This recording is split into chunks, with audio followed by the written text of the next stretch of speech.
Hey y'all, good afternoon. This week we only have 5 books and it is actually Tuesday, the day after this should have come out last week. I don't know where my head went, I really don't. Next week's list though looks like it's going to be pretty big. Like there might be a lot coming out next week. But I hope you still enjoy these 5 and maybe think one of them is interesting and worth picking out. Starting off this week is going to be the thriller book I Will Find You by Harlan Coben. 5 years ago, an innocent man began a life sentence for murdering his own son. Today, he found out his son is still alive. David Burrows once was a devoted father to his 3-year-old son Matthew, living a dream life just a short drive away from the working-class suburb where he and his wife Cheryl first fell in love. Until one fateful night when David woke suddenly to discover Matthew had been murdered while David was asleep just down the hall. Half a decade later, David's been wrongly accused and convicted of murder. Left to serve out his time in maximum security prison, a fate which, grieving and racked with guilt, David didn't have the will to fight. The world has moved on without him. Then Cheryl's younger sister, Rachel, makes a surprise appearance during visiting hours bearing a strange photograph. It's a vacation shot of a bustling amusement park a friend shared with her. In the background, just barely in frame, is a boy bearing an eerie resemblance to David's son.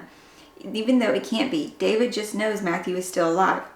David plans a harrowing escape, determined to achieve the impossible, save his son, clear his own name, and discover the real story of what happened.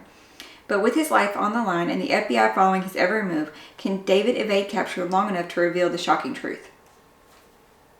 So like a body swap? And what happened with his wife? I don't know. Questions. It leaves me with questions, which I guess is good for any thriller book. You want to have a lot of questions after your description. Next, though, is going to be the mystery book, and this one it sounds like it's going to be mystery and like humorous kind of mystery. And it has like her grandma on the cover looking through her blinds. So, yeah. It's Vera Wong's Unsolicited Advice for Murderers by Jesse Sutanto. Names. A lonely shopkeeper takes it upon herself to solve a murder in the most peculiar way in this captivating mystery. She's apparently also the author for Dial A for Aunties. Vera Wong is a lonely little old lady, lady of a certain age, who lives above her forgotten tea shop in the middle of San Francisco's Chinatown. Despite living alone, Vera is not needy. Oh no, she likes nothing more than sipping a good cup of oolong and doing some healthy detective work on the internet about her Gen Z son is up to. Okay. Then one morning, Vera trudges downstairs to find curious thing, a dead man in the middle of her tea shop. In his outstretched hand, a flash drive. Vera doesn't know what comes over her, but after calling the cops like any good citizen would, she sort of swipes the flash drive from the body and tucks it safely into the pocket of her apron. Why? Because Vera is sure she would do a better job than the police possibly could. Because nobody sniffs out wrongdoing quite like a suspicious Chinese mother with the time on her hands. Vera knows the killer will be back for the flash drive. All she has to do is watch the increasing number of customers at her shop and figure out which among them is the killer. What Vera does not expect is to form friendships with her customers and start to care for each other, and every one of them. As a protective mother hen, she would end up having to give one of her newfound chicks to the police. I want to find this book. It sounds like it's going to be a very funny. I want to find this book. I hope my library gets it. Okay, we're going to go into the fiction book, which is called Hello Beautiful by Anne Napolitano. William Waters grew up in a house silenced by tragedy, where his parents could barely bear to look at him, much less love him. So when he meets the spirited and ambitious Julia Padovano in his freshman year of college, it's as if he is lit up around him. With Julia comes her family, as she and her 3 sisters are inseparable. Sylvie, the family's dreamer, is happiest with her nose in a book. Cecilia is the free spirit artist, and Emmeline patiently takes care of them all. With the Perdovas, William experiences a newfound contentment. Every moment in their house is filled with love and chaos. But then darkness from William's past surfaces, jeopardizing not only Julia's carefully orchestrated plans for their future, but the sisters' unshakable devotion to one another. The result is a catastrophic family rift that changes their lives for generations. Will the loyalty that once rooted them be strong enough to draw them back together when it matters most? an exquisite homage to Louisa May Alcott's timeless classic, Little Women, Hello Beautiful is a profoundly moving portrait of what is possible when we choose to love someone not in spite of who they are, but because of it. It sounds touching. It sounds touching.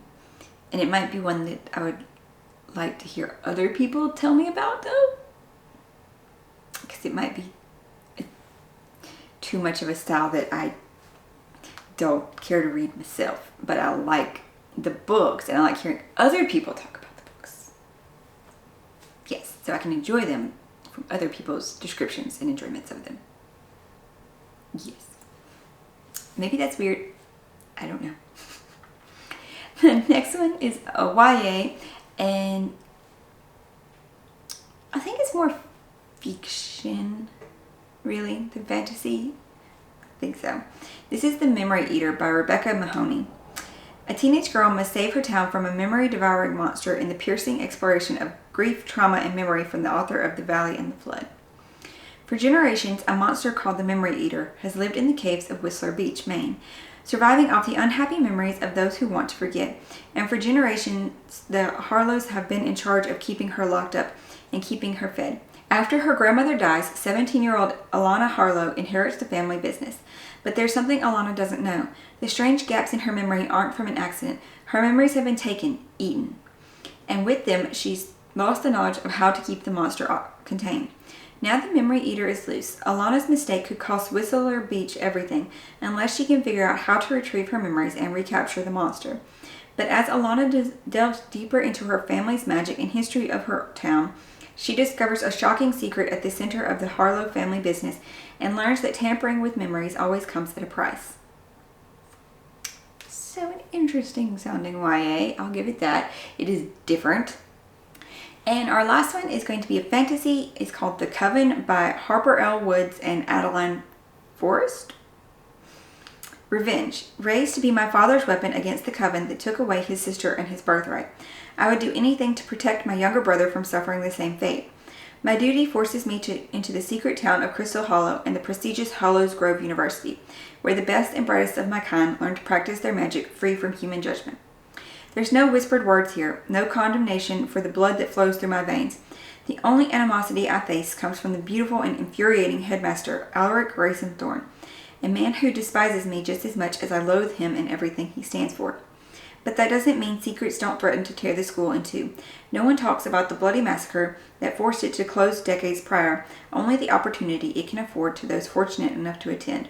Because for the first time in 50 years, the coven will open its wards to the 13 promising students destined to change the world. If the ghosts of Hollows Grove's victims don't kill them first. So I think this is supposed to be like dark academia fantasy and magical. You know, it sounds like a witchy college. I do have an honorable mention this week, and because I think it would probably resonate with some people, but also I didn't really want to have to read the description on camera because of things that comes up in it, because it is very centered around one girl and pretty much the bullying and shaming that she feels at her school because of something that happened, and it centers around the trauma of that, the abuse, the bullying, and she starts receiving the letters in her locker anonymously about where she thinks that somebody else is possibly going through a similar abuse situation.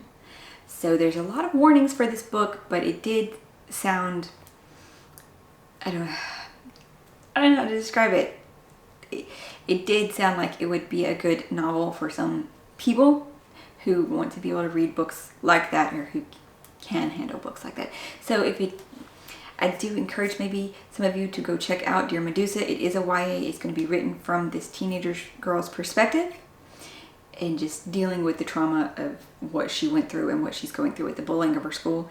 It also is stated that it's written in verse. Like it says, Dear Medusa, a novel written in verse. I don't know what that means at all. But I wanted to mention it because it does sound like it could be a potentially impactful sort of book, and I think that's what it's aiming for with its message of who it's talking to. So if you guys feel like looking that up, I would highly encourage it. Those are all I have for you this week. I am so sorry again that this is late. I always strive to have this up on Mondays. That way you can hear about them and decide if they sound cool and before they come out, and you can go pick them up when they come out. Yeah. Next week's list though, there's a lot of contenders with next week's list, so it's going to be very interesting. I can go tell you that. I have my review for the Foxglove King up. That was a new release recently, and it came out pretty decently. I like the groundwork she laid, so if you feel like it, go check that one out. And if you haven't yet, please consider subscribing and staying tuned for next week's new releases and all future review videos and unboxings. Thank you guys so much for being here. I hope you're finding something awesome to read, and I will see you in the next one. Bye, y'all.